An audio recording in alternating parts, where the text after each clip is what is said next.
मला भक्त श्री अमृतलालजी वेगड यांच्या सर्व हिंदी पुस्तकांचा मराठी अनुवाद ताईंनी केलेला आहे.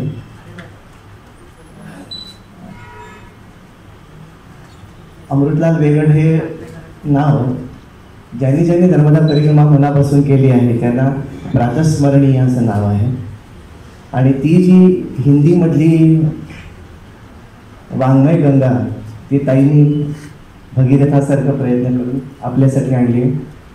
सर्वांनी अवश्य लाभ घ्यावा त्याचा, म्हणजे नर्मदा भक्ती आपल्याला काय असते ते समजेल, त्याग काय असतो तो समजेल.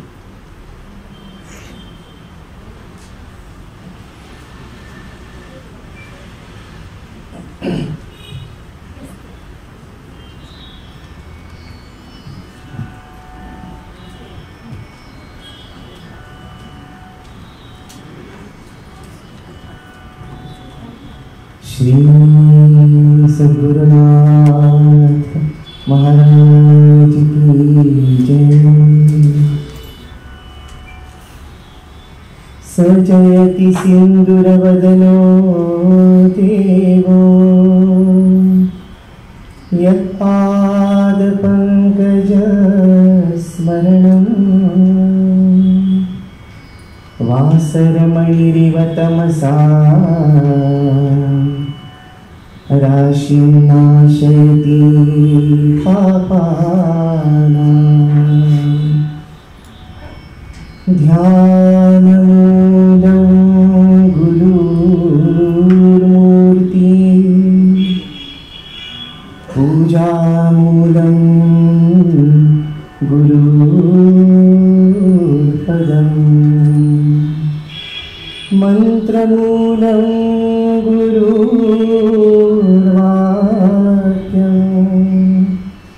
मोक्षमूलं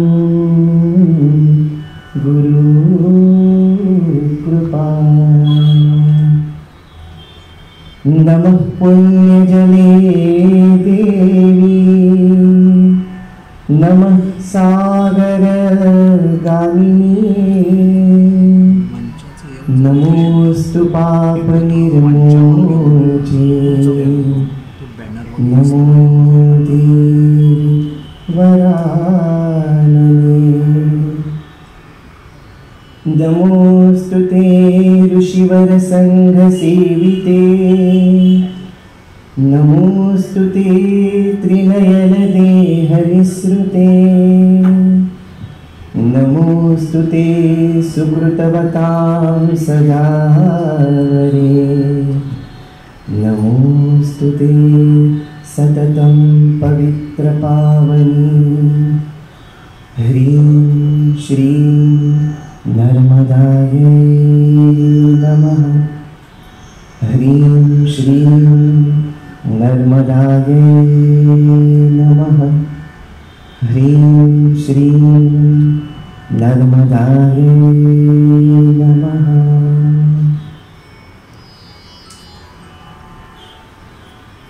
नेहमीच्या परिपाठाप्रमाणे भगवान वेदव्यासकृत नर्मदा माईच्या स्तुतीने मी मला ही जी काही सेवा दिलेली आहे तुम्ही सर्वांनी मिळून त्या सेवेला वक्तृत्वाच्या सेवेला सुरुवात करते.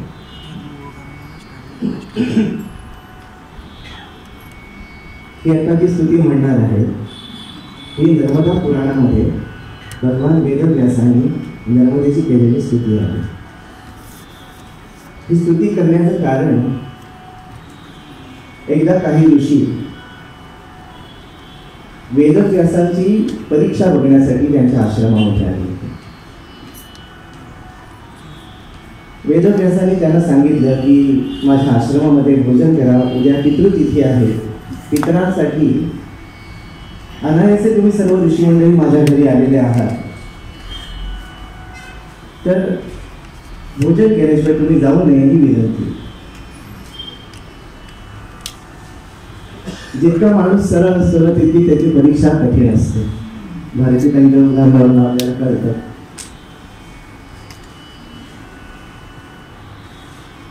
ऋषींनी सांगितलं आम्हाला एकाच वेळी एकाच ठिकाणी दक्षिण तट आणि उत्तर तट दोन्ही मिळाले पाहिजे. जर तुमचं सामर्थ्य एवढं असेल तर आम्ही थांबतो, नाही तर आम्ही जातो. फार कठीण गोष्ट आहे ना. एकाच ठिकाणी नर्मदेचा दक्षिण तट पण पाहिजे आणि उत्तर तटही पाहिजे. फार कठीण. पण वेदव्यास साक्षात विष्णूचा अवतार होते. सत्यवती नावाच्या कोयणीच्या पोटी जन्माला आलेले होते. तपश्चर्या म्हणजे कुठलेही संस्कार काही जन्मावर अवलंबून नसते. तपश्चर्येने आपल्याला सर्व काही मिळवायचं आहे हे वेदव्यासांच्या उदाहरणावरूनच आपल्याला लक्षात येतं.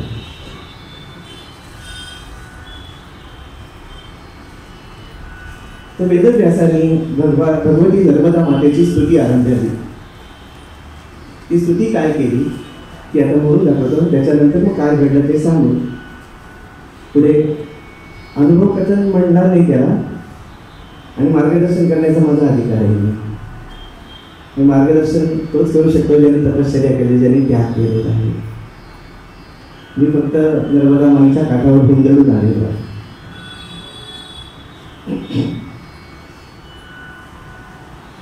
जय भगवती देवी नमो वरदायिनी पाप विनाशिनी बहुफल दे.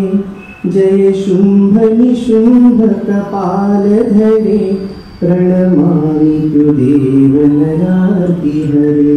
जय चंद्र दिवाकर नेत्र धरे जय पावक भूषित वक्त्रवरे. जय भैरव देह निलीन परे जय अंधक रक्त विशोष करे. जय महिष विमर्दिनी शूल करे जय लोक समस्तक पाप हरे.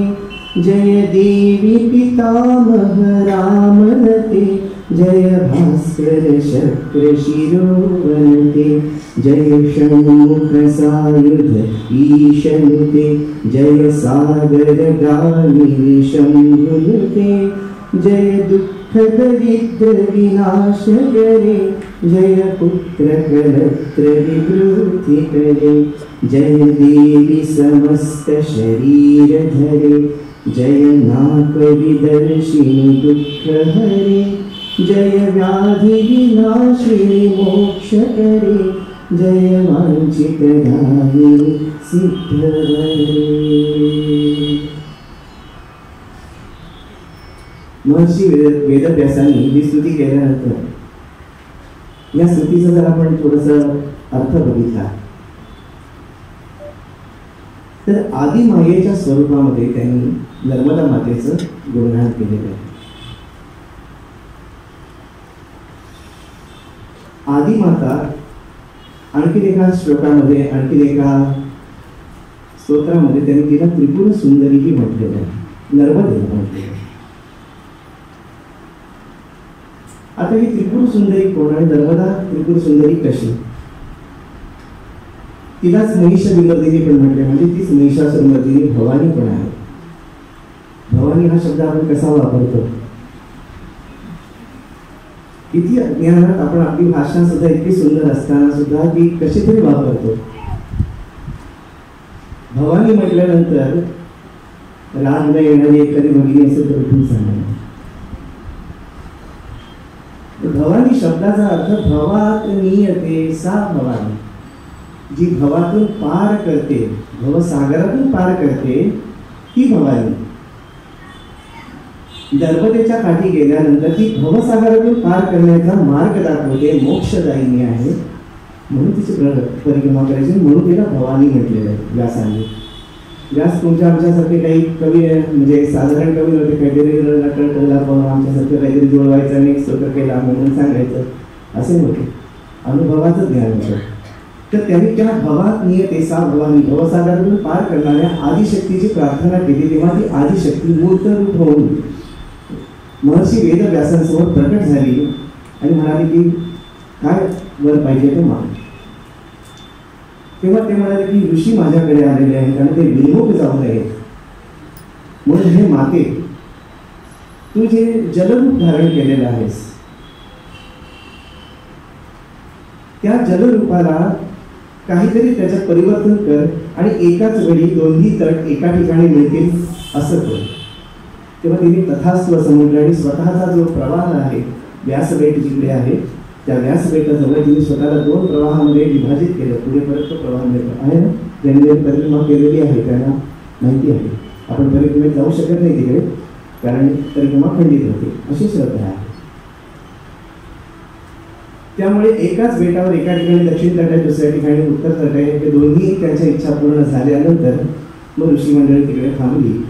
म्हणजे अगदी ज्ञानेश्वर महाराज, व्यासांपासून ते ज्ञानेश्वर महाराजांपर्यंत आणि आतापर्यंत जो समाजाच्या थोडंसं विरुद्ध जाऊन समाजाशी थोडंसं प्रस्थापितांशी जो झगडतो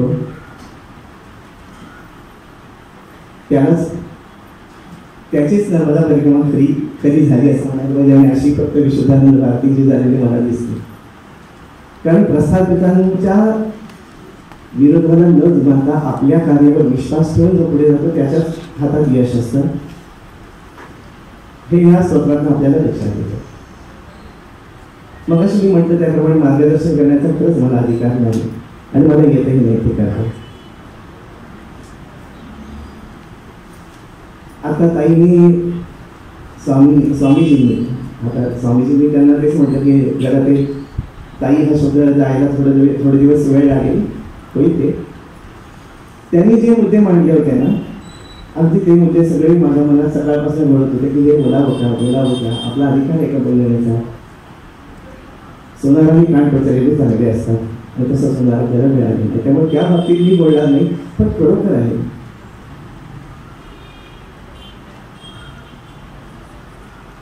परिक्रमा ही साधना आहे, तपश्चर्या आहे. ती गंभीरपणे करण्याची गोष्ट आहे. परिक्रमेचं गांभीर्य लक्षात न घेता जर तुम्ही आपण कोणी कितीही परिक्रमा केल्या तरी ते नुसतं परिभ्रमण होईल आणि त्याच्यातून जे आवश्यक आहे ते आपल्याला मिळणार नाही.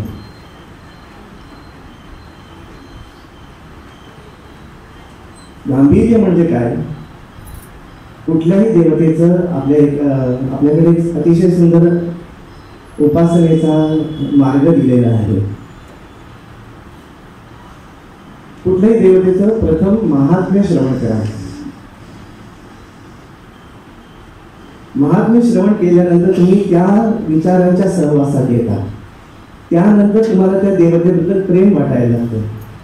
ते प्रेम वाटायला लागल्यानंतर तुम्ही प्रत्यक्ष तिच्या सहवासात जाऊन काही दिवस राहायचे. त्या देवतेच्या सहवासात मंदिरात म्हणा, ही पूर्वापार चालत आलेली पद्धत आहे, गुरूंनी सांगितलेली. आणि त्यानंतर तुम्ही सगळ्यात शेवटचा उपचार कोणता आहे? षोडशोपचार पूजा करतो ना आपण गणपतीची. शेवटचा उपचार काय आहे? 15वा उपचार प्रदक्षिणा आणि 16वा साष्टांग नमस्कार. आम्ही पहिल्यांदाच प्रदक्षिणात होतो. नर्मदा कोण आहे माहित नाही, तिकडे जायचं कशाला माहित नाही. मी पण त्याच रांगेत आहे. मी काही म्हणजे शाळा म्हणून अजिबात उभा राहिलेलो नाही. तर पहिल्यांदा मी जे पहिल्या परिक्रमेत गेलो होतो, भारतीय ताईंकडून डान्स पण बसून घेतलेले होते त्यावेळेला, आठवत असेल तुम्हाला. तर परिक्रमा ही एकट्या एकट्याने करण्याची गोष्ट आहे. जेव्हा मी 14-15ला पहिल्या परिक्रमेला निघालो होतो तेव्हा हे माहितीच नव्हतं. कारण का पुस्तकं वाचलेली होती छानपैकी जगन्नाथजी कोणत्याची, त्याच्यामुळे आपल्याला माहिती झाली परिक्रमा. त्याच्यानंतर भारतीताईंचं पुस्तक सगळे आम्ही मित्रमंडळी जेवढे होतो डोंबिवलीचे सगळ्यांनी ती पुस्तकं वाचली. मग चंद्रकांत पवारांचं म्हणजे आता जे रुद्रनाथ महाराज त्यांचं पुस्तक वाचलं. जी पुस्तकं मिळतील अगदी नर्मदा पुराणापासून शंकराचार्यांनी लिहिलेल्या नर्मदा नदीपर्यंत सगळी पुस्तकं वाचली. आणि डोक्यात एकच गोष्ट होती की जगन्नाथजींना ना आमच्या ठिकाणी तो अश्वत्थामा असा दिसला, तर मला पण दिसला. त्यांनी केलेला त्याग आणि त्यांनी केलेली उपासना ती मात्र विसरून गेलो. मी 2 वेळा जप करणार आणि मला तरी अनुभव पाहिजे असा माझा चुकीचा दृष्टिकोन परिक्रमेमध्ये पहिल्या परिक्रमेमध्ये होता. आणि नेपाळमध्ये पोहोचल्यानंतर असं वाटलं होतं की अरे मराठीत आहे आपल्याला हे फार असतं, प्रांतवाद आपल्याला असतो. आणि त्यांच्याकडे जायला पाहिजे. ज्यांचं पुस्तक आपण वाचलं त्यांना आपण प्रत्यक्ष बघणार एक फील होतं मनामध्ये. आणि त्याच वेळेला आमच्याबरोबर जी भगिनी होती ती सकाळी प्रचंड थोड आलेले होते. आणि एक दुःखाचं ठिकाण, आपलं मराठीमध्ये आपलं ठिकाण, आपण जे आपलं सोडायला जातो तेच तिकडे धरून नसतो. तिकडे गेल्यानंतर ताई नव्हत्या त्यावेळेला आश्रमामध्ये. त्यांना फोन केला, ताई असं असं आम्ही आलेलो आहोत, 8 जण आहोत. त्यांनी कदाचित मला दिसलं नाही एवढं काय फोनवर बोललेलं तर कदाचित डोक्याला हात लावला असेल. परिक्रमा एकट्याने करायची, हा 8 जणांची मोठी फौज बरोबर घेऊन आलेला. ताईने सांगितलं तेव्हा मी हे उदाहरण का सांगतोय, ताईने केलेले संस्कार मला तिकडे बघायला मिळाले म्हणून सांगतोय. आणि हे मी ताई नसताना, मी स्टेजवर नसताना सुद्धा अनेक ठिकाणी सांगितलेले आहे. म्हणजे त्या आहेत म्हणून फार कौतुक करतोय असं नाही. ताई म्हणाले, आता तिकडे जी मुलं आहेत आश्रमामध्ये ती सगळी अभ्यासासाठी आहे. आणि परिक्रमावासी आल्यानंतर त्यांच्यासाठी जेवण करण्यात त्यांचा जर वेळ फुकट गेला तर ते चुकीचं होईल. त्याच्यामुळे तुम्ही स्वयंपाक करा, मुलांनाही जेवायला घाला. आणि आवडलं मला ते. मग आता सगळ्यांमध्ये मोठा मीच होतो, त्यामुळे सगळ्यांमध्ये तुम्ही सगळ्यांना कसा उपास दिला. आणि मी आपली खिचडी वगैरे केली आणि त्या मुलांना जेवायला पहिल्यांदा त्यांना वाटलं. आणि त्याच्यानंतर मग आम्ही जेवायला बसलो. पहिला घास जेव्हा मी तोंडात घातला तेव्हा कळलं की अरे बापरे, प्रचंड तिखट गाळ झालेली होती खिचडी माझ्याकडे. कारण अंदाज नव्हता. साधारण 18 ते 20 जणांचा स्वयंपाक करायची घरी कधी पाळी आलेली नव्हती. त्याच्यामुळे अत्यंत तिखट जाळ झालेली ती खिचडी ती मुलांनी शांतपणे जेवली गेली. बिचाऱ्यांच्या नंतर तोंड होताना आवाज येत होते मला, पण माझ्यासमोर आलं, बाबाजी बहुत अच्छी झाली ती खिचडी.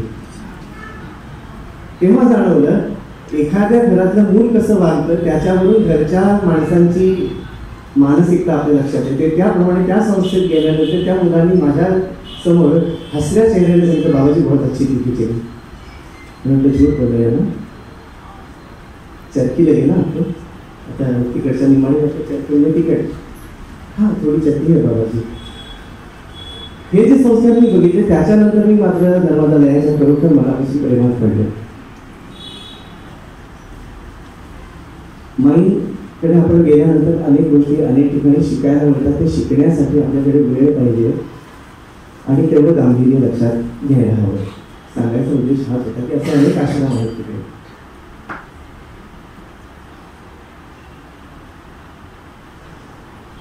तीर्थयात्रेला का जावं आणि नर्मदा परिक्रमेचे नियम काय आहे.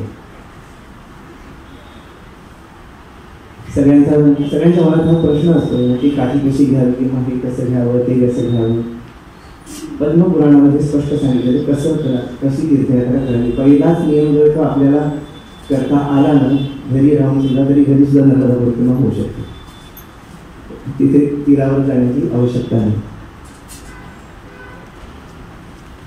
विरागम जनये पूर्वे कलत्रादि कुटुंबके असत्य भूतं तत् ज्ञात्वा हरितु मनसा स्मरे. कोशमात्रं ततो गत्वा रामं रामेति च ब्रुवन् तत्र तीर्थादिषु स्नात्वा क्षौरं कुर्यात् विधानरि. माझ्या मनात सांगितलं पद्मपुराण आहे, पद्मपुराणातले आहे. विरागम जनये पूर्वं पूर्ण कशाबद्दल, कलत्रादि कुटुंबके, घरातल्या सर्वांबद्दल वैराग्य आलं पाहिजे. आता ताईने सांगितलं ते काही सांगायला हवं का. फार मजेशीर दृश्य बघायला मिळतं आश्रमात. म्हणजे महेश्वर आश्रमात सुद्धा जे परिक्रमावासी येतात, एक अतिशय सुंदर भजन आहे, मैया अमरकंटक वाली तू हो तुझे भुली भाली. ते म्हणत असताना वीर महाराज तुम्ही कबीला गणितात अरमात अगदी काय एकदम असं वाटतं की बाबा नक्की नसेल बाबा यांना. आणि ते भजन संपतं न संपतं तेवढे पाय जाऊन कोण सर्वच झालं. तो चुटकी कैसी है, चुटकी जशी गेली तुमचं. आपण काय प्रार्थना करतोय, आपण काय वाचतोय, कशासाठी वाचतोय, आपल्याला काय मिळवायचं आहे याची जर क्लॅरिटी नसेल, याची जर स्पष्टता आपल्या मनात नसेल तर परिक्रमा ती एक केवळ सहल होते. थोडंसं कठीण वाटत असेल कदाचित हे, पण हे बघितलेलं आहे. 3 परिक्रमा करणारे एक परिक्रमा असे होते आमच्याबरोबर, आणि त्यांना नर्मदाष्टक म्हणता येत नव्हतं. मग ते ठीक आहे, संस्कृत त्यामुळे नसेल कदाचित ते आपण, कारण 8वी नंतर आपल्या संस्कृतचा काही सरकारने संबंध ठेवलेला नसतो. 8वी नंतर संस्कृत नकाही चालेल म्हणून असंस्कृत असतो आपण, बरोबर गुरुजी. पण महिन्याची आरती पण येऊ नये, ती तर हिंदी आहे ना. पण ते नको, चला आरती नको, स्तोत्र नको, पण काहीतरी गांभीर्य, काहीतरी तिचं स्मरण आहे, काहीतरी एखादा मंत्र. अगदी नर्मदेचाच मंत्र पाहिजे का असं काही नाही. कुठेही नर्मदा पुराणामध्ये असं म्हटलं नाही की नर्मदे हरचा जप करत जावं. असे म्हणून बरोबर आहे ना, नर्मदा पुराणात कैलास महाराज पण आहे तिथे, कुठेही म्हटलेलं नाही. आपल्या गुरूंनी जो मंत्र दिलेला आहे तो मंत्र जपत जावा. गुरु गीतेत सांगितलेले आहे की शिव सर्व ठिकाणी गुरुच्या रूपाने प्रकट झालेले असतात आणि आपले गुरु हे शिवच आहेत असं मानून त्यांनी दिलेला जो काही मंत्र आहे तो एक मनाने जपत जपत मौनाने शांतपणे परिक्रमा करावी. कशी करावी? आसन्न प्रसव स्त्री, आसन्न प्रसवचा अर्थ पुण्यात सांगायला नको, कारण पुण्यात संस्कृत सगळ्यांना माहिती असतं. म्हणजे आत्ता नुकती प्रसूत होणार आहे एखादी स्त्री, 9 महिने 9 दिवस भरलेली स्त्री, तिच्या मस्तकी एखादा घडा दिलेला असेल पूर्ण पाण्याने भरलेला, ती ज्या गतीने चालेल त्या गतीने परिक्रमा करायची. आता सांगा बरं, उदयांच्या 3 परिक्रमा झाल्या का?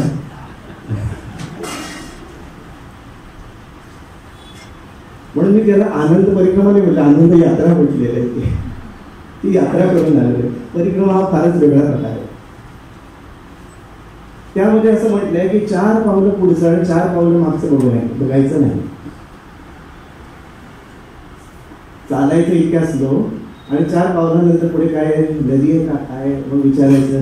आणि आम्ही तर काय करतो, तर मी काय केलं पहिल्या जे ते सांगतो. खरंच होतं म्हणजे काय म्हणतात ते, स्वतःचे अपराध कबूल करावे. उघड केले की त्याचं पाप आपल्याला लागत नाही.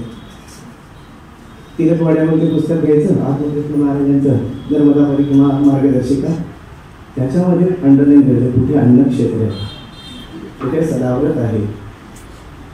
आणि मग आपल्या जीवात जीव असो नसो जीव घेऊन पळत सुटायचं, ते अन्नक्षेत्रच काय तयार नाही पाहिजे. मग कधी बसायला पाहिजे. अन्नक्षेत्र बघून धावत सुटायला आपण घरी काही भुकेले नसतो का? नंतरच्या परिक्रमा मात्र ही चूक सुधारली, मैयाने सुधारून घेतली.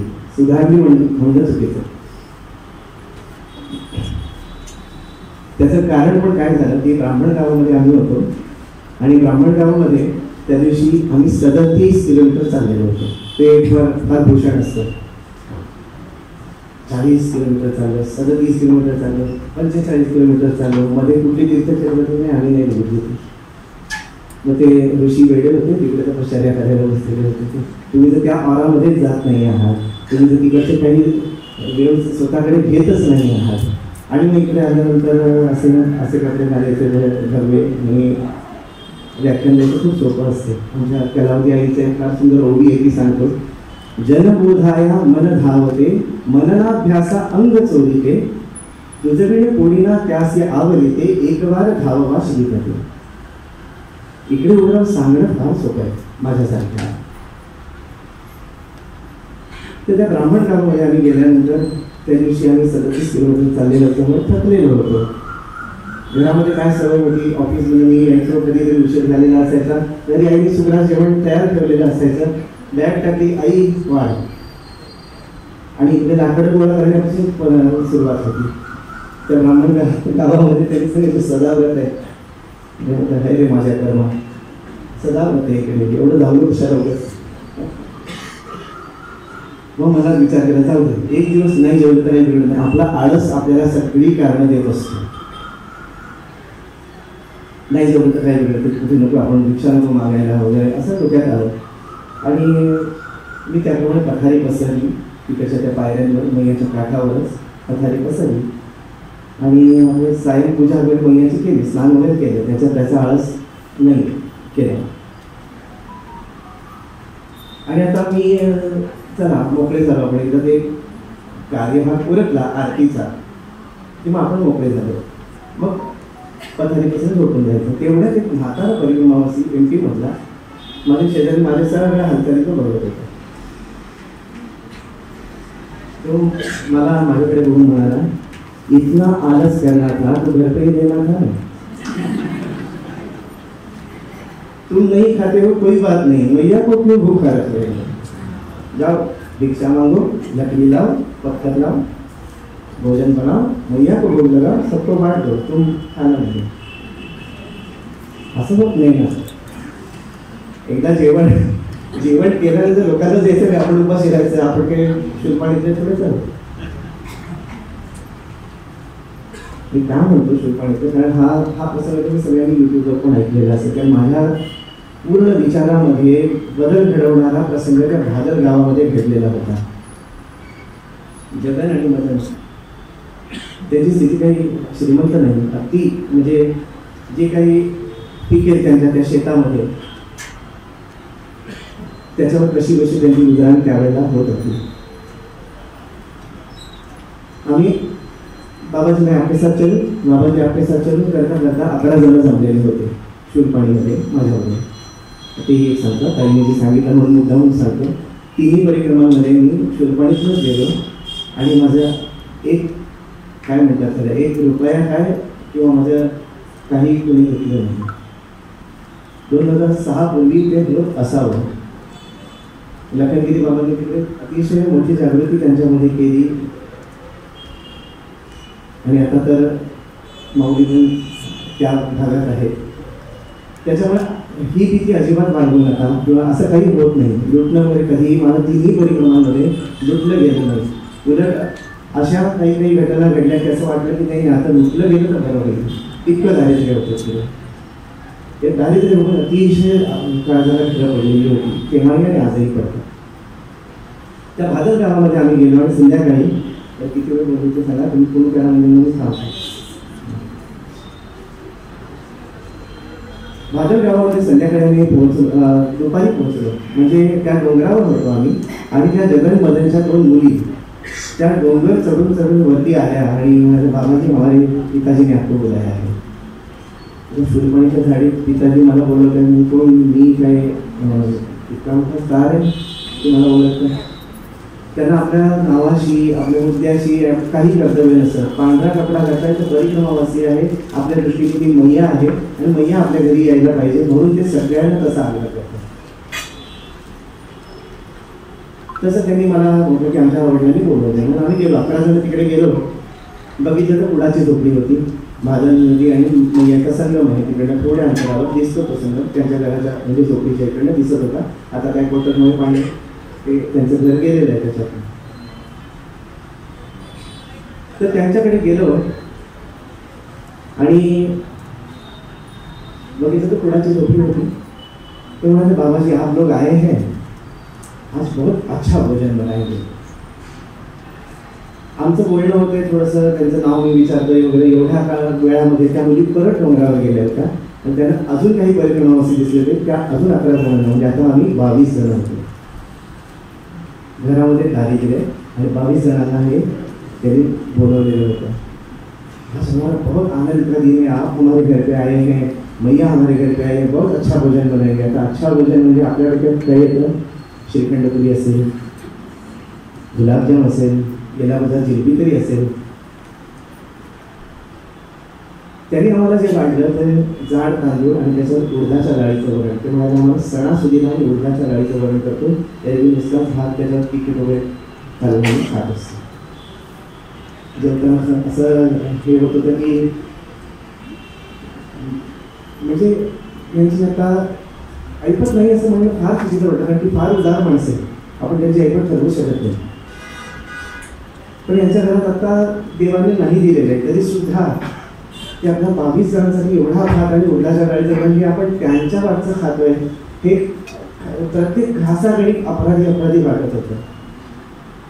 पुढे तर त्यांनी कदर केला. जेवण झाल्यानंतर म्हणाले, बाबाजी अगला रास्ता तो बहुत कठीण आहे, साकडा आहे.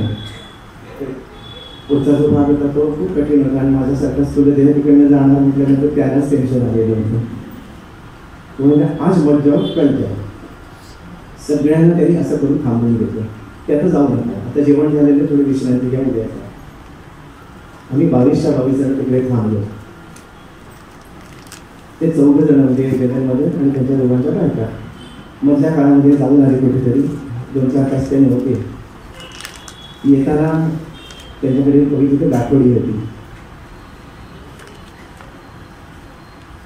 त्यांनी आम्हाला संध्याकाळचं जेवण म्हणजे ज्वारी आणि बाजरीची भाकरी आणि तुरीच्या डाळीचं वरण हे आम्हाला वाटलं. म्हणजे सकाळी यांच्या घरी काही नव्हतं आणि आता हे कसं तर ते आमच्यासाठी 4 डोंगर ओलांडून पलीकडे गेलेले होते आणि तिकडे त्यांनी पुढारीवरती धान्य आणलेलं होतं.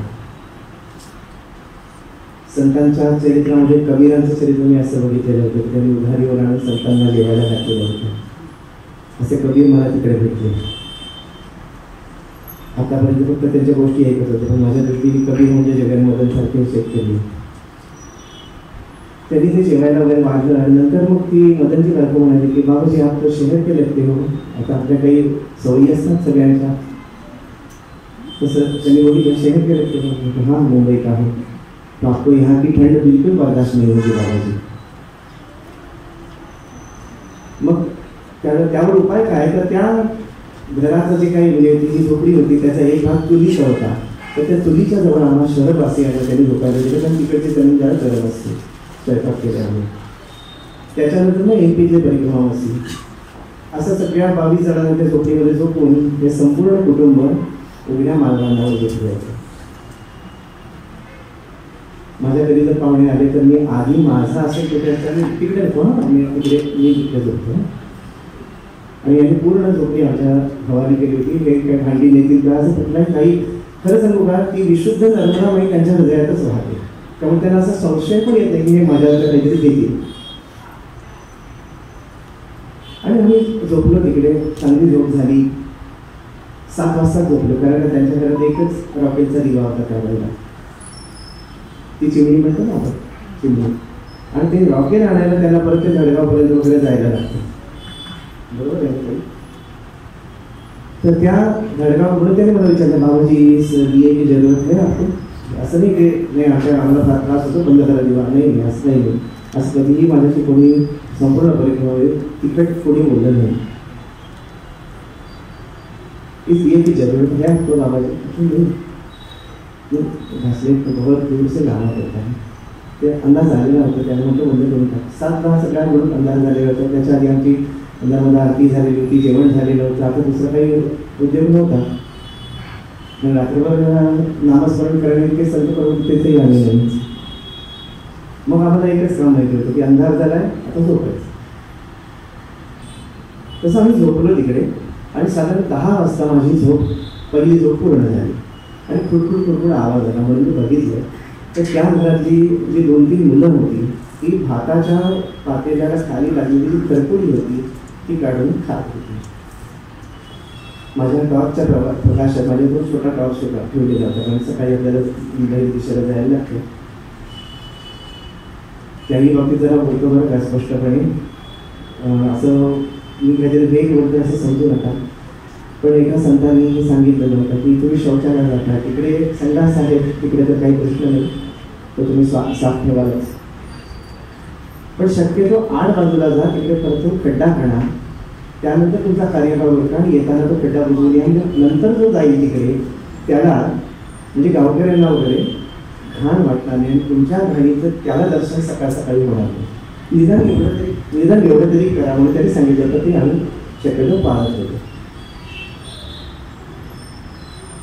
तर ती दिवा वगैरे झालं आणि ती मुलं ते खात होती. ते बघितल्यावर झोप गेलीच माझी. म्हणजे असं काही बघितलं ना, कारण घरात एवढं आपण भरलेलं असतं, ती रात्री भूक लागली तरी फरसाण भरलेलं असतं, आमचं भरलेलं, आपल्याला सगळं सुबत्ता बघायची सवय झालेली. आणि ती लहान पोरं इतक्या शांतपणे ते चाललेलं होतं की कोणीही आम्हाला जेवायला वाढताना बाबा मला पण पाहिजे असा हट्ट धरलेला मी बघितलं नाही. काय समजूतदारपणा. तर मला जाग आल्यानंतर म्हणजे माझी तोडगोड झाल्यावर एक पुण्याच्या अर्चना ताई म्हणून होत्या त्यावेळेला आमच्याबरोबर, त्यांनाही जाग आली. त्यांनी विचारलं आता काय झालं, म्हटलं ताई ही पोरं जेवलेली नाही आहेत, आणि ज्या ती ही मुलं जेवलेली नाही त्या ती घरच्यांनी तर राहणार एक अन्नाचा कण सुद्धा घेतलेला नसावा, तो त्रास होतोय म्हटलं मनाला फार. तिने सांगितलं की दादा अरे मगाशी अंधार होता ना, त्या अंधाराचा फायदा घेऊन मी एक भाकरी माझ्या पर्समध्ये लपवून ठेवली होती, उद्या मला मिळालं नाही तर. आमचा मैयावर किती विश्वास आहे ना, मैया देणार आहे म्हणून. म्हणायला काय जातो की कधी म्हणजे अन्नपूर्ण आहे व्याख्याला सांगायला, पण प्रत्यक्ष किती विश्वास आहे.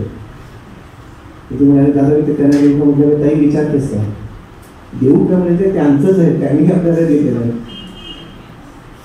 तिने ते त्यांना दिलं तर ती मुलं म्हणाली नहीं नहीं आप लेके जाओ क्योंकि आपको नहीं मिला तो कल हमको तो वैसे भी आदत है भूख लगेगी.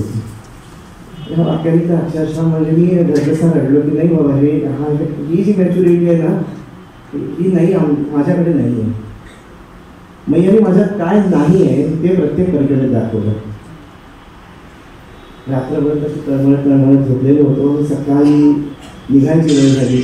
मैया भादरमध्ये स्नान वगैरे केलं आणि निघताना माझ्या एकदम डोक्यात आलं की माझ्याबरोबर जो मनमाडचा एक गुरुबंधू होता वैभव धात्रक म्हणून, त्याला मी म्हटलं अरे रस्त्यातून जात असताना आपल्याला कोण 10 रुपये 5 रुपये असं देत असतं, बाबाजी हे दक्षिणा रखलं तर आपल्या एक नियम होता की मागायचं नाही कोणाकडे काही, आणि कोणी काही दिलं तर नाही म्हणायचं नाही.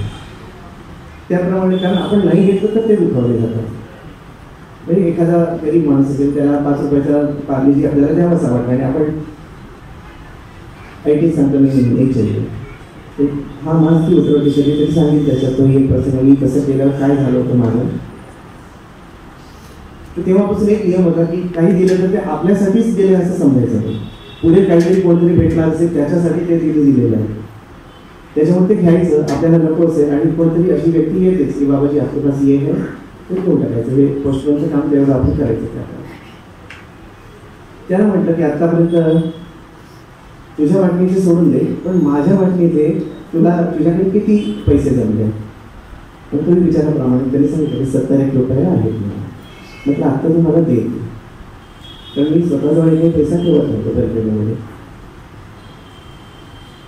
तर त्याच्याकडे ते पैसे घेतले आणि ती मजाची बायको होती तिच्या हातावर तुम्ही ठेवत होती. महिन्याची बिया टाकलं नाही आम्हाला पाप लागेल म्हणाले. काय विचार होता जेव्हा इतकं दारिद्र्य असताना नाकारणं आम्हाला पाप लागेल म्हणाले, कारण आम्ही मैयाची सेवा करायला बसलेलो होतो आणि जर आम्ही पैसे घेतले तर आमची सेवा विकल्यासारखं होईल आणि त्याच्यामुळे आम्ही पैसे नाही घेऊ शकत. मग तिला शांतपणे सांगितलं की मैयाजी तुझ्यासारखे अनेक जण आम्हाला जेवायला घालतात, आम्हाला पैशाची काय गरज आहे. आणि म्हटलं की आम्हाला माझ्या घरला आणलेले नाही, हे कोणीतरी मला दिलेले आहे की योग्य ठिकाणी द्या तुम्ही, इकडे काहीतरी चहा प्या अशा मी दिलेले आहे. म्हटलं की तर काही ते खर्च केले नाही, करावा लागलाच नाही. तर हे मैयाच आहे म्हणून मैयाचा प्रसाद म्हणून तू घे. प्रसाद म्हटल्यानंतर त्यांची श्रद्धा आहे. मग तिने ते पैसे घेतले आणि मग सगळ्यांनी तीच आयडी घेतली ज्यांच्या ज्याच्याकडे पैसे होते. असं होता तिच्याकडे जवळजवळ 700 रुपये झाले सकाळ सकाळी. बरं वाटलं, मला खूप आनंद झाला की आता पोरांना काहीतरी खायला घाले. पण त्या बाईने जे वाक्य उच्चारलं त्याच्याने लाज वाटली माझी मला. त्या पैशांकडे बघून म्हणाली चलो आज कितने भी परिक्रमा से आएंगे तो भोजन खिला सकेंगे, उदाहरण देने की जरूरत नाही. तेव्हा जाणवलं की मी फक्त मंदिरात म्हणतो पक्षी अजगर नकरी संचित तयासी अनंत प्रतिपाळी नुसता करामाचा अभंग लहानपणापासून आजपर्यंत मी रट्टा मारल्यासारखा म्हणत होतो. पण जगणारे हे जीव इकडे आहेत ते महापुण्यवान जीव आहेत. यांची वृत्ती अशी का होते ह्याच्यामागे पुराणात काही दाखला सापडतो का म्हणून मी अभ्यास केला. तेव्हा असं लक्षात आलं मार्कंडेय ऋषीने सांगितलं की हजारो जन्मांची पुण्याई असेल तर नर्मदा माईचं दर्शन घडतं. लाखो जन्मांची पुण्याई असेल तर परिक्रमा शास्त्रानुसार करण्याची बुद्धी होईल. आणि करोडो जन्मांची पुण्याई असेल तर नर्मदेच्या काठी जन्म मिळून तिकडेच कायमचा निवास मिळतो. ह्या लोकांची जी वृत्ती होती ती योग्याची वृत्ती होती, काहीही संशय नाही. जो काही पैसा मिळाला तोही परिक्रमा हाऊसेसाठी आहे. ही वृत्ती जेव्हा माझी होईल, मैयाने मला दिलेला तो धडा की जेव्हा तुझी अशी वृत्ती होईल तेव्हा तू माझ्या तीरावर राहायला, तेव्हा तुझी योग्यता आहे की तू माझ्या तीरावर राहशील. केवळ मी आणि माझं याच्यामध्ये अडकलेली आपण माणसं, जेव्हा मैया असे फटकाने लगावतो तेव्हा कुठेतरी सुधारण्याचा एक किरण दिसायला लागतो किंवा आता मी जरा थोडासा सुधारित होतो. शूलपाणीत कल्याणपुरा वगैरे भीमखेडा त्या भागामध्ये जात असताना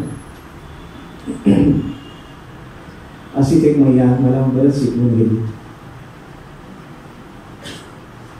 खूप तहान लागलेली होती आणि मैया खूप लांब होती तिकडनं आणि बोरवेलचं पाणी पिऊन म्हणजे तहान भागवायची होती. ऊन होतं आणि त्या बोरवेलच्या पाण्याला गंजाचा वास येत होता आणि थोडंसं लालसरचं पाणी होतं, कारण की गंजतं काही जर निकृष्ट लोकांना वापरलं गेलं असेल तर त्या गंजामुळे तर त्याचा अंश पाण्यामध्ये येतो आणि आपल्याला बिसलरी प्यायची सवय झालेली असल्यामुळे आणि थंड पाणी प्यायची सवय झालेली असल्यामुळे आपल्याला ते पाणी काही वर्षाखाली माझ्याकडे उतरत नव्हतं. एका झाडाखाली बसलं, लांबवर एक झोपडी होती, एवढं झालं की थांबवतं. लांबवर एक झोपडी होती, त्या झोपडीमध्ये एक लहान मुलगा पाण्याचा मडकं गाडलं असतं ते घेऊन आला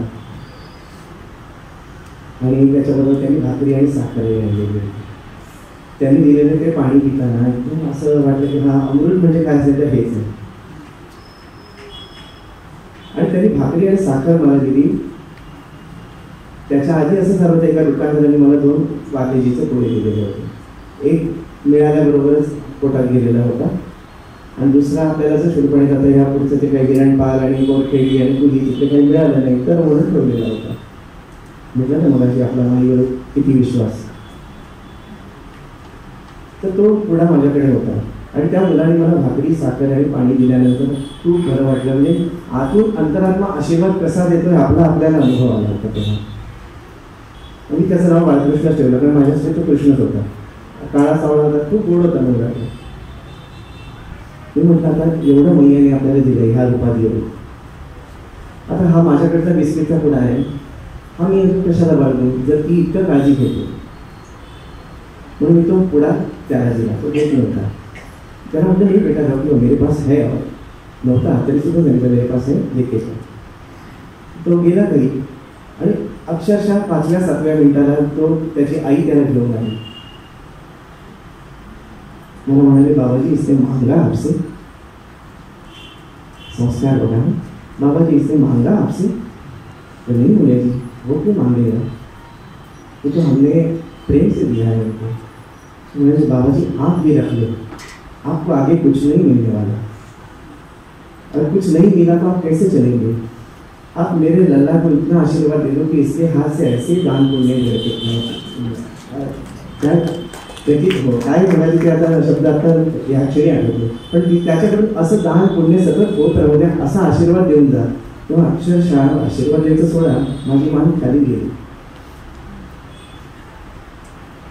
तिच्या मुलाला आशीर्वाद देणं इतकं मी उठालो होतो, कारण तिने जे पुढे जे सांगितलं तिच्याशी बोललं की म्हणजे आपने तू कैसे दिया ये, मतलब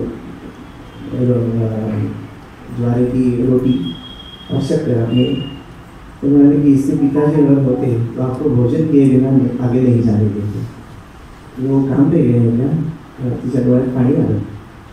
म्हणाले की 7-8 दिवस झाले, 7-8 दिवसापूर्वी याचे वडील वारले. 7-8 दिवसापूर्वी वडील वारलेले, पण पतीचं जे भोजन घालण्याचं जे काही कार्य होतं ते ती मैया आशा तिला जे काही जमत होतं ते ती देत होती. तेव्हा जाणवलं की आपण फार खुजे आहोत, आपण काहीतरी करायला पाहिजे असं आतून वाटायला लागलं. दिशा मिळत नव्हती. ती तळमळ मैयाने 2 प्रकारे पुरवली. एक प्रसंग असा की शूलपाणीच्या झाडीतून पुढे जात असताना डोंगराच्या वरती गेल्यानंतर 2रा-3रा दिवस असेल या प्रसंगानंतरचा, थंडीचे दिवस होते आणि सकाळच्या वेळेला चालत असताना माझ्या अंगावर शाल होती, ती अशी पूर्ण घट्ट झपेटून मी चालत होतो. कारण जरी 7, 7:30, 8 झाले होते, सूर्य दिसत होता, तरी सुद्धा थंडी काही राहत नव्हती. तर तसा मी असा काकडत चालल्यामुळे मनात मात्र असं होतं की आपण काहीच करत नाही, आपण आत्ता ह्या क्षणी काहीतरी करायला पाहिजे. घरी जाऊ त्याच्यानंतर आपण मनी ऑर्डर पटपण मोठेपणा लागून ती गोष्ट सोडून देऊ. पण आत्ता ह्या क्षणी जसे हे लोक जगतायत, ही जशी मैयाची मुलं जगतायत, तसं मला काहीतरी देता आलं तर मला फार आनंद होईल. मला हीच प्रार्थना चालली होती, तू दर्शन दे नको देऊ ते काही प्रश्न नाही, ते घरी पण देणारच, इकडे देशी तिकडे देशी, तेच दर्शन इकडे तिकडे होणार. पण आत्ता काय ह्या लोकांसारखा, ह्या मुलांसारखा, ह्या मला आदिवासी म्हणणं नाही आवडत त्यांना, कारण ते योगी आहेत म्हणून तिथे नर्मदेच्या काठी आहेत. ते ह्यांच्यासारखं मला काहीतरी करता येऊ दे. तेवढ्यात ना एका डोंगरामध्ये एक मुलगी धावत आली आणि म्हणाली की बाबाजी कल रात को बहुत थंड थी यहाँ पे. आणि माझ्या झोपडीमध्ये म्हणाले की एकच आमची एक ती रजाई होती, ती पण फाटलेली वगैरे असेल कदाचित, ती पहिली बघितली नाही रजाई. तर ती म्हणे पुढी माईने ओढलेली ती, म्हणजे तिची जी आजी होती ती आजीने ती पांघरलेली होती आणि त्याच्यामुळे म्हणे पूर्ण आम्ही रात्र कुडकुडत काढली. म्हणाली अच्छा बेटा तो आपका क्या कहना है, मुझे आपकी शाल दे दोगे मुझे. असं डोळे काढायला की मी आत्ता म्हणत होतो की आता ह्या क्षणी ज्या गोष्टीची मला विलक्षण आवश्यकता आहे ती मला देता आली तर मी काहीतरी परिक्रम शिकलो. अगदी आनंदाने ती शाल तिच्या अंगावर घातली. मला थंडी लागत होती, नाही असं नाही, पण देण्याचा आनंद काय असतो ना तो मी त्या क्षणी अनुभवला की आता मला शाल पाहिजे आणि त्यावेळेला मी देतोय. ती मुलगी आनंदाने निघून गेली. पुढे ही गोष्ट मी विसरून पण गेलो. शूलपाणी पार झाली, रामपुरा वगैरे सगळे कुठले आश्रम होते ते सगळे पार झाले. रामपुरात योगानंद आश्रम वगैरे आहे आणि पुढे भागवतला पोहोचलो आम्ही. भागवतला गेल्यावर तिकडे आपले महाराज परत आला प्रांतभाग. प्रतापी महाराज सगळ्यांचेच आहेत, भारतीय सगळ्यांचेच आहेत. आपण म्हणतो खरं ते आहे, पण मनात असेल ते मराठी आहे, आपले आहेत. त्याच्याबरोबर ओरडाही खाल्ला. मणिनागेश्वरचे ब्रह्मचारी महाराज ब्रह्मचारी त्यांनी मला म्हणाले आप तो श्री विद्या दीक्षित रूप जा इधर, यहाँ पे भी अच्छा स्थान है भैरव जी का. नहीं है ना, भालूत जाना है मुझे. संतापुर में भालूत क्या महाराष्ट्र की राजधानी है क्या, हर कोई वहाँ पे ही भागता है. आज यहाँ मेरे को कल वहाँ पे जाना. एखादा साधू चिडलं की गुपचूप असायचं असतं आणि ते सांगतो ते करायचं असतं, हे शिकलेलं होतं. त्यामुळे राहिलो तिकडे आणि मग दुसऱ्या दिवशी भालूतला गेलो. तिकडे प्रतापे महाराज होते. मग एकमुखी दत्त महाराजांचं दर्शन घेतलं. खूप छान वातावरण तिकडे आहे, तुम्ही सगळ्यांनी अनुभवलेलं असेल. आणि मग तिकडे करुणा त्रिपदी म्हटली आणि करुणा त्रिपदी खूप मनापासून म्हटली गेली. प्रतापे महाराजांनी ती आवडली. ते म्हणाले ये तुला आता म्हणजे आतून काय मला प्रेरणा झाली माहिती आहे, तू ये इकडे, तुला काहीतरी बक्षीस द्यायचं. बरं वाटलं. आणि त्यांनी टेंबे स्वामी महाराजांची जी ती मूर्ती आहे त्या मूर्तीच्या अंगावर घातलेली शाल माझ्या अंगावर घातली आणि त्या शालची नक्षी आणि कापडाचा पोट सगळा मी अर्पण केलेल्या शालीसारखं. म्हणजे अगदी तीच शाल मला परत दिल्यासारखं की एका हाताने घेत असेल ना तर ती परीक्षा असते आणि दुसऱ्या हाताने ती देतही असते. अशा अनेक शाली मिळाल्या आणि अनेक शाली उत्तर तटावरच्या शुल्पाणी सुद्धा त्या वाटूनही टाकल्या. कारण जर ती इतकी काळजी घेते तेव्हा मी एक अभंग जगलो. खरं सांगतो, रामनवमीच्या उत्सवात आम्ही नेहमी तो अभंग म्हणत असतो. तू माझा यजमान रामा, तू माझा यजमान, जननी जठरी रक्षीय मज पोसुनी पंचही प्राण रामा, तू माझा यजमान. आईच्या पोटात असताना तो तुला जेवायला घालत होतो, जगत होतास ना. बाहेर निघता मातेच्या स्तनी पय केले निर्माण रामा, तू माझा यजमान. काय सगळी इतकी सुंदर त्यांनी व्यवस्था केली. मूल पोटात असतानाही पोषण होतं, बाहेर आल्यानंतर आईच्या स्तनामध्ये दूध तयार होतं, त्याच्याने त्याचं पोषण होतं. पुढे म्हणतात ऐसे असता या पोटाची का करू चिंता जाण रामा, तू माझा यजमान. मध्व मुनीश्वर स्वामी रमावती धरी माझा अभिमान रामा, तू माझा यजमान. त्यावेळेला सरेंडर होणं म्हणजे काय असतं ते करतो. त्याच्यानंतरच्या परिक्रमेमध्ये माईनी तर काय प्रत्यक्षाने अनुभव ती देतच असते. पण मला ना असं पहिल्यापासूनच आईकडे गेलेलं असल्यामुळे देवाचं दर्शन व्हावं अशी इच्छा नव्हती, कारण देव वाटतं सगळ्या रूपात बसलेला आहे, ऐकणारा पण तोच आहे. अगदी म्हणजे आईने सांगितलं की देव येतो म्हणजे काय शंखचक्र गदा पद्म धारण करून हे घे तुला असं धैर्य येते, कुठल्या ना कुठल्या रूपाने तो येतोच. त्या मनुष्यातलं जे दैवी तत्व आहे ते तत्व ओळखायला शिकलास तर तू देवाला बघितलंस.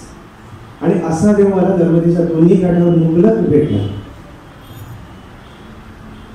आणि तोच खरा देव असतो. आपले अनिलदास जागीरदास महाराज आहेत ना, त्यांनी अगदी कठीण शब्द मला सांगितलं होतं. ते म्हणाले मी पण 2 परिक्रमा केल्या, म्हणजे एकही भोग की मोठे छान वेगळे अक्कलकोट स्वामींसारखे शिव्या वगैरे भरपूर देतात. एकही भोग देव मला काही दिसला नाही, देव त्याला जायचंच नसतं म्हणाले, देव इथेच असतो. असे प्रकारे मी खात थोडाफार परमार्थ साधायचा प्रयत्न केला. आणि माईने तिचं जे काय आतमध्ये सुगंध होता, भक्तीचा सुगंध, त्याच्याचा थोडासा भाग मलाही दिला. आपला अभिमान पटकन जात नाही. माझे गुरु श्री लहरगिरी स्वामी महाराज महेश्वरला त्यांचा आश्रम त्यांनी बांधलेला आहे.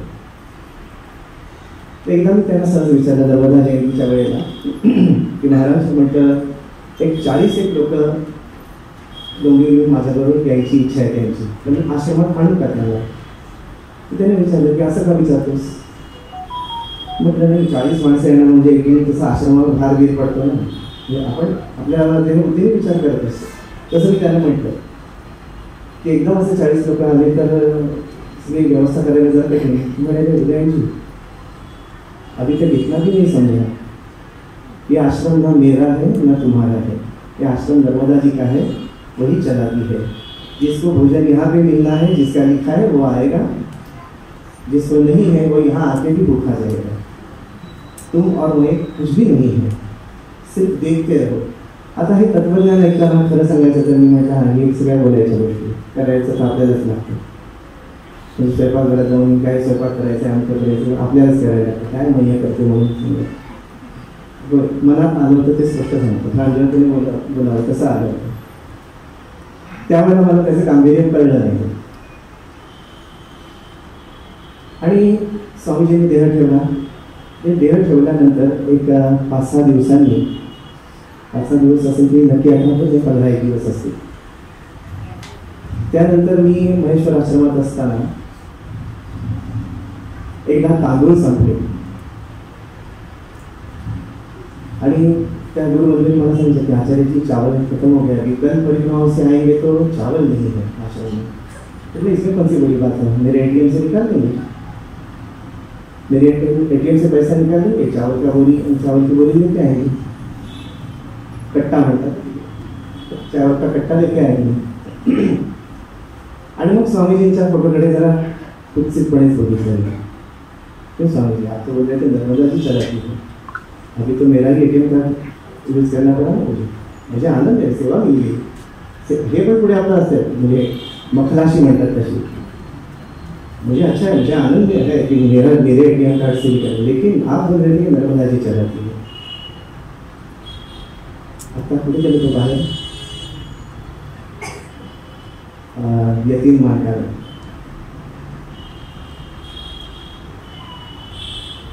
मी असं बोलून गोपाळ म्हणजे ठीक आहे उद्या जाऊ आणूया. आणि त्याच संध्याकाळी यतीम मार्गाने त्याचे मिसेस आणि सासरे बुवा 3 जण आले. मला म्हणाला की दादा तुला न सांगता, बरं त्याची माझी ती पहिलीच भेट होती, जरी आईकडचा अनुग्रहित असला तरी आमची भेट आली नव्हती. त्या दिवशी मात्र भेट झाली.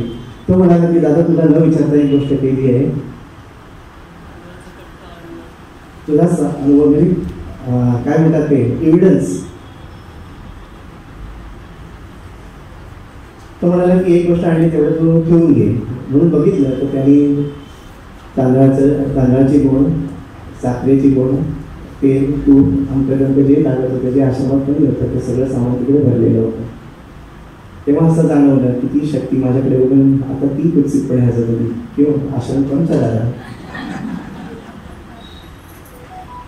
त्या विश्वशक्तीचा एकदा आपल्याला असा अनुभव आल्यानंतर ना आपण खरंच निश्चिंत होतो. आणि तेव्हापासून मी काल परवाच्या लोणावळ्याच्या भाषण याच्यात पण सांगितलं होतं अनुभव कथनामध्ये की त्या दिवसानंतर आजपर्यंत फक्त फॉर्म 15 भरायला मी बँकेत गेलो. माझ्या बँकेत किती अमाऊंट आहे आणि काय बघायची इच्छा झाली नाही. पण ऐसे असं काय या पोटाची का करू चिंता जरा.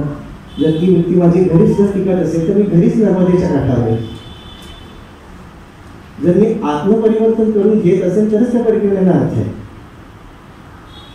परिक्रमेत आपण दाखवत असतो की मी तपश्चर्या करतो, पण घरी आल्यानंतर जर आपल्याला AC लागत असेल तर मग आपण परिक्रमेत काही शिकलेलो नाही. आपण देहबुद्धीतच आहोत. ही देहबुद्धी नष्ट होण्यासाठी परिक्रमा आहे.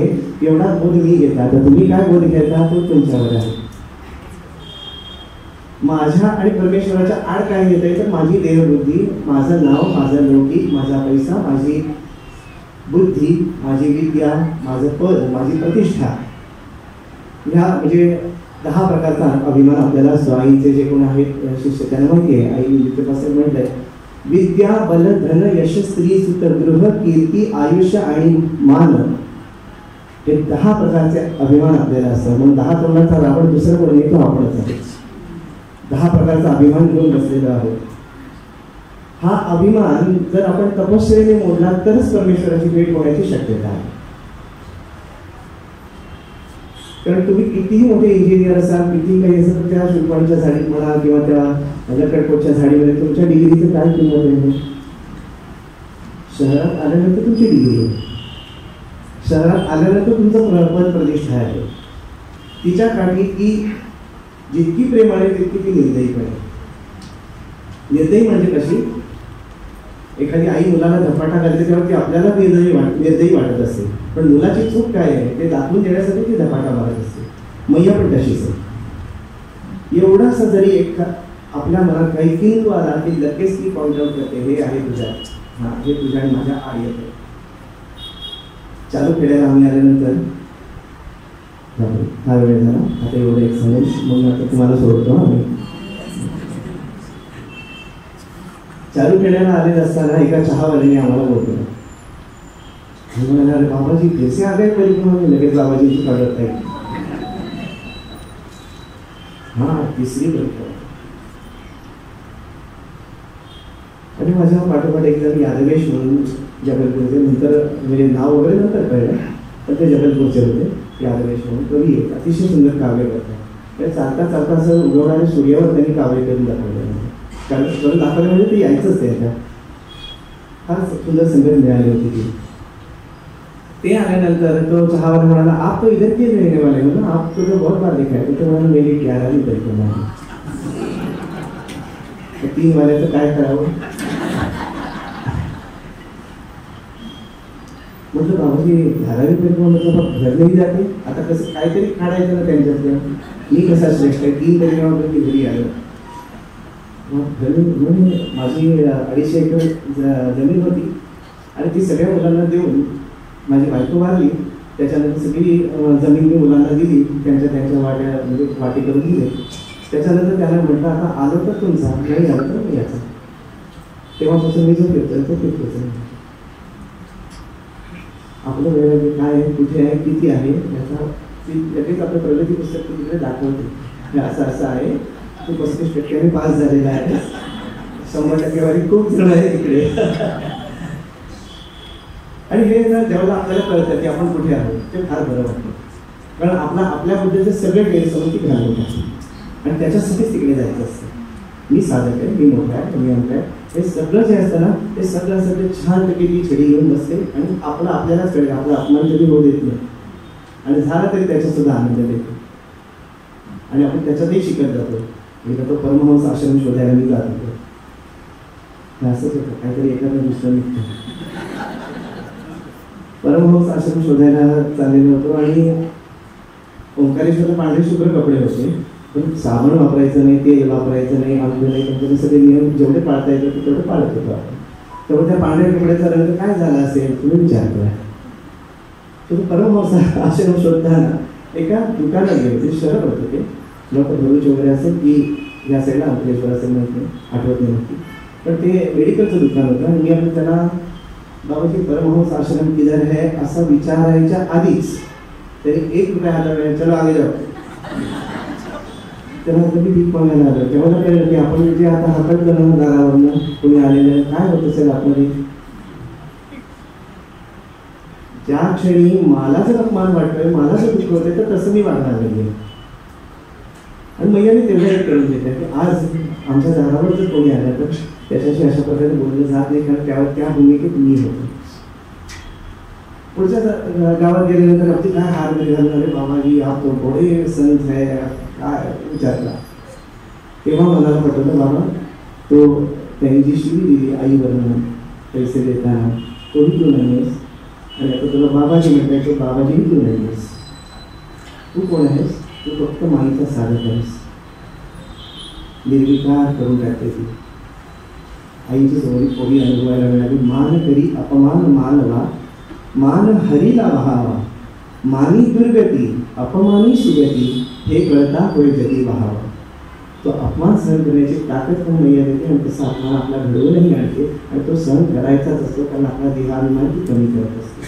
कितीही कडे औषध असलं तरी सुद्धा आपण घेतो ना, कारण रोग आपल्याला रोगातून मुक्त व्हायचं असतं, आणि रोग बरी करण्याची महावैद्य तिकडे वाहते आहे. तर तिच्याकडे जायचं तर आपण अगदी खुल्या मनाने जायचं. माई माझ्या काय काय निर्गुण आहे ते मला टाकतो, म्हणजे माझा परमार्थ मार्ग मोकळा होईल. मला असं वाटतं की याच्यातून तुम्हाला जर काय मिळालं असेल तर ते तुम्ही घ्या, जे नाही आवडलं ते सोडून द्या. आणि ज्यांची परिक्रमा झालेली आहे त्यांना सगळ्यांनाही नमस्कार, ज्यांची होणार आहे त्यांनाही नमस्कार. आणि जे घरात म्हणून परमार्थ करतात, आणि खरं सांगायचं तर प्रत्येकाच्या जीवाला नमस्कार. इकडे असलेल्या नसलेल्या सगळ्यांना नमस्कार, कारण सगळीकडे तीच सबकाही घटमा समाही. सगळ्यांच्या घटामध्ये जी न मरणारी चैतन्य शक्ती तीच नर्मदा आहे. ती चैतन्य शक्ती ओळखण्यासाठी परिक्रमा आहे. त्या चैतन्य शक्तीला नमस्कार करून आज हे जे अनुभव कथन आहे हे पूर्ण करतो. आणि कालच रात्रभर अजिबात झोप नव्हती, कारण काहीच बोलायचं ते होतं. आणि त्या अवस्थेमध्ये मैयांनी एक छोटंसं काव्य करून घेतलं. तुमची सगळ्यांची जर घड्याळकडे बघून परवानगी असेल तर म्हणतो, नाही तर माझा हट्ट नाही म्हणायचा. सांगा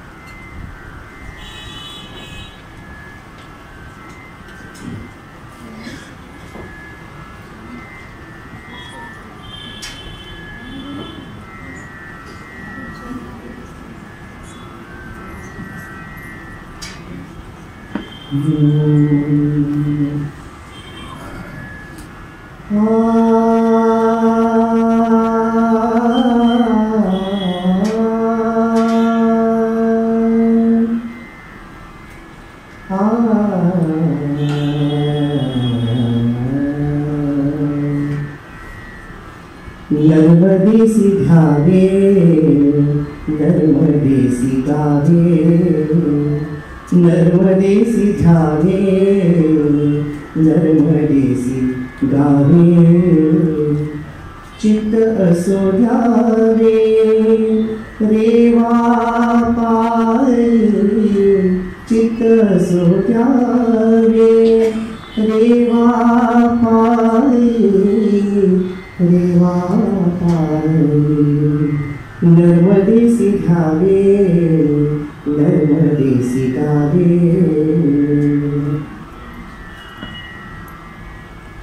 एकांती बैसावे रेवा गुण गावे, एकांती बैसावे, एकांती बैसावे, एकांती बैसावे रेवा गुण गावे. हृदयी पहावे नर्मदेसी, हृदयी पहावे नर्मदेसी, नर्मदेसी.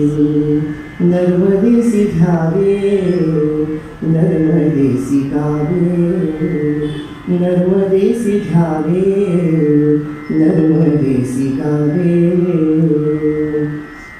हाती एक तारी बैसुरे वातीरी, हाती एक तारी बैसुरे वातीरी नर्मदा सुंदरी गीती गावे नर्मदा सुंदरी गीती गावे गीती गावे नर्मदेसी धावे नर्मदेसी गावे नर्मदेसी धावे नर्मदेसी गावे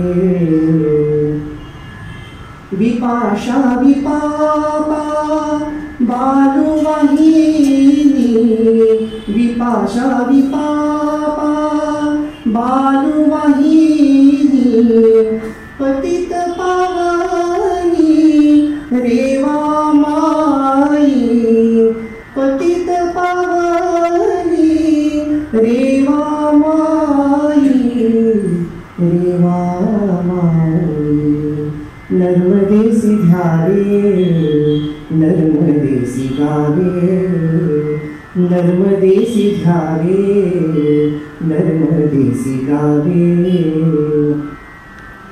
पायी परिक्रमण मुखी देवा नाम पायी परिक्रमण मुखी देवा स्मरण नित्य देवा स्नान धन्य होई नित्य देवा स्नान धन्य होय धन्य होय नर्मदेसी धावे नर्मदेसी गावे नर्मदेसी धावे नर्मदेसी गावे श्वास श्वास माझा रेवामय भावा श्वास श्वास माझा रेवामय भावा देह हा पडावा रेवा पायी देह हा पडावा रेवा तीरी रेवा तीरी नर्मदेसी धावे नर्मदेसी गावे नर्मदेसी धावे नर्मदेसी गावे नर्मदा पुराण करा हो पठण नर्मदा पुराण करा हो पठण जाणुनी महिमान यात्रा करा जाणुनी महिमान यात्रा करा यात्रा करा नर्मदेसी धावे नर्मदेसी गावे नर्मदेसी धावे नर्मदेसी गावे नरहरि कृपे धन्य उदयान नरहरि कृपे धन्य उदयान दिसे सर्व जागी रेवा माय दिसे सर्व जागी रेवा माय रेवा माय नर्मदेसी धावे नर्मदेसी गावे नर्मदेसी धावे नर्मदेसी गावे चित्त असो द्यावे रेवा पायी चित्त असो द्यावे रेवा पायी रेवा पायी नर्मदेसी धावे नर्मदेसी धावे नर्मदेसी धावे नर्मदेसी गावे